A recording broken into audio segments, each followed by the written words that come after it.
देखिए हर खबर यहीं पर, सब्सक्राइब कीजिए TV9 भारतवर्ष।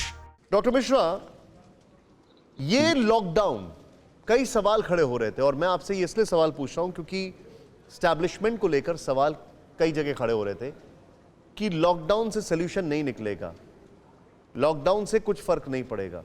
आपको लगता है कि वही इस देश के लिए संजीवनी बना?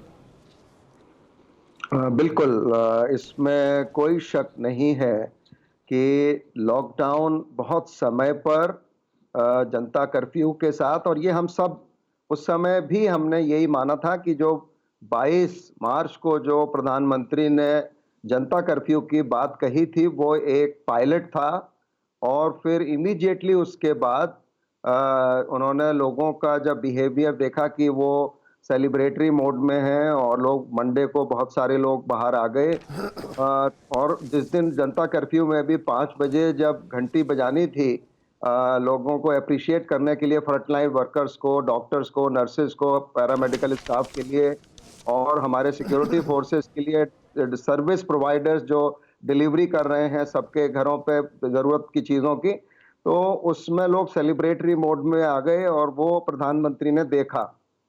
इसीलिए फिर दोबारा उनको आना पड़ा और फिर जो कंप्लीट लॉकडाउन उन्होंने उसके बाद 25 तारीख से जो हम लोगों ने ऑब्जर्व किया है, और वो पब्लिक हेल्थ एक्सपर्ट की राय पे गए और बहुत सारे उनके सलाहकार थे जिन्होंने सब देशों का उस समय काफ़ी ग्राफ हम लोगों ने देखा था, और हम लोग बार बार यही बात कर रहे थे कि यदि भारत को ताइवान, सिंगापुर, हांगकांग की राह पे जाना है या भारत को इटली, स्पेन की राह पे जाना है, अगर हमें सिंगापुर, ताइवान और हांगकांग की राह पे जाना है तो लॉकडाउन करना ही पड़ेगा, कोई और विकल्प नहीं था हम लोगों के पास जी। और इसीलिए वो लॉकडाउन किया, और वो लॉकडाउन बहुत कामयाब रहा इस संक्रमण को रोकने में। और जैसे प्रधानमंत्री ने कहा था लक्ष्मण रेखा, उन्होंने कहा संकल्प और संयम, तो लोगों ने, मैं समझता हूं मेजॉरिटी पॉपुलेशन ने इसको बहुत सीरियसली, बहुत गंभीरता से लिया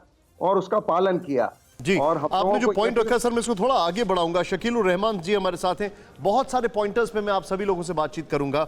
डॉक्टर शकीलुर रहमान, आप सऊदी सरकार के साथ हैं और जब आप ये स्थिति देखते हैं भारत में, तो क्या आपका यह आकलन कहता है कि भारत में क्योंकि इसके स्ट्रेन्स बड़े देर से आए इसलिए भारत ने दुनिया से सीख लिया, क्या यह समझा जाए?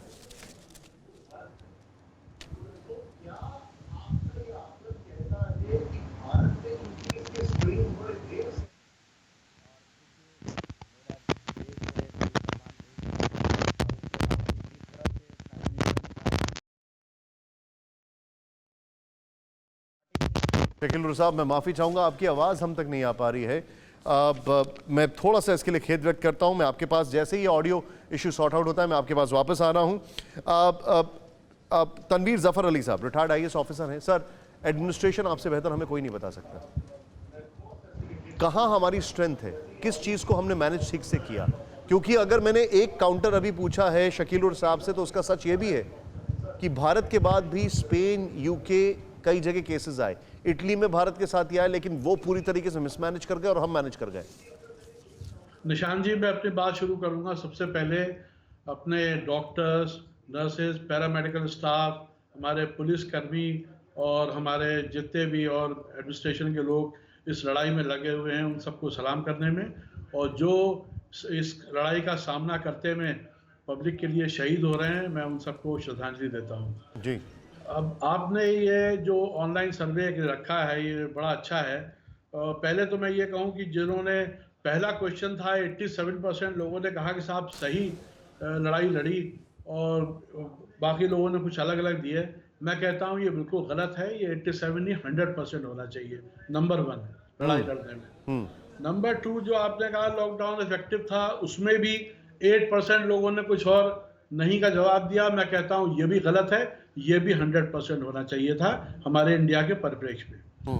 देखिए, ये जो लड़ाई लड़ी जा रही है, मुझे बड़ी खुशी है, मुझे गर्व है इस बात का कि इंटरनेशनल एजेंसीज हमारे प्रधानमंत्री को पूरी दुनिया में कोविड के मुकाबला करने में नंबर 1 पा रही हैं। ये हमारे लिए बड़े फख्र की बात है। लेकिन इसके साथ ही साथ मैं ये भी बता दूं कि अभी लड़ाई पूरी नहीं हुई है। अभी हमें अपने सेनापति का, अपनी सेनाओं का कंधे से कंधा मिला के साथ देना है, रूल्स को फॉलो करने में, इस बीमारी को ना फैलने देने में। जब लड़ाई खत्म हो जाएगी उसके बाद हम पूरी तरह से उस चीज का धन्यवाद या अपना आदर सत्कार देंगे। अभी लड़ाई को इसी मोमेंटम में चलते रहना चाहिए। लॉकडाउन बहुत अच्छा कदम है। आप देखिए, इसी की वजह से अब तक शायद हम इतने कम फिगर पे हैं कि हमारा अभी कुल संक्रमण 20,000 का हुआ है। 600 से ऊपर करीब डेथ हुई हैं, जो कि यूएस और इटली और फ्रांस और उन कंट्रीज से बहुत कम है। वैलिड बात है आपकी, बिल्कुल ठीक कह रहे हैं आप। और मैं तो यहां पर यह भी कहूंगा, क्या पीएम मोदी के सही वक्त पर लॉकडाउन करने से संक्रमण कम करने में मदद मिली? जो 8% कह रहे नहीं, कहीं वही तो लॉकडाउन तोड़ने वाले नहीं है? यह अपने आप में एक सवाल है मेरा। पुष्पेश सर मेरे साथ हैं, मुस्कुरा रहा हूं मैं। पुष्पेश जी, मैं माफी चाहूंगा, आपको इंतजार करा रहा हूं, please, I am very sorry for this sir. मैं आपके पास अगले 2 सवाल लेकर आप ही से शुरू कर रहा हूं, वापस सीधे चलता हूं। अगले 2 सवाल। परवाह देश की, सोमवार से शुक्रवार रात 10 बजे TV9 भारतवर्ष पर।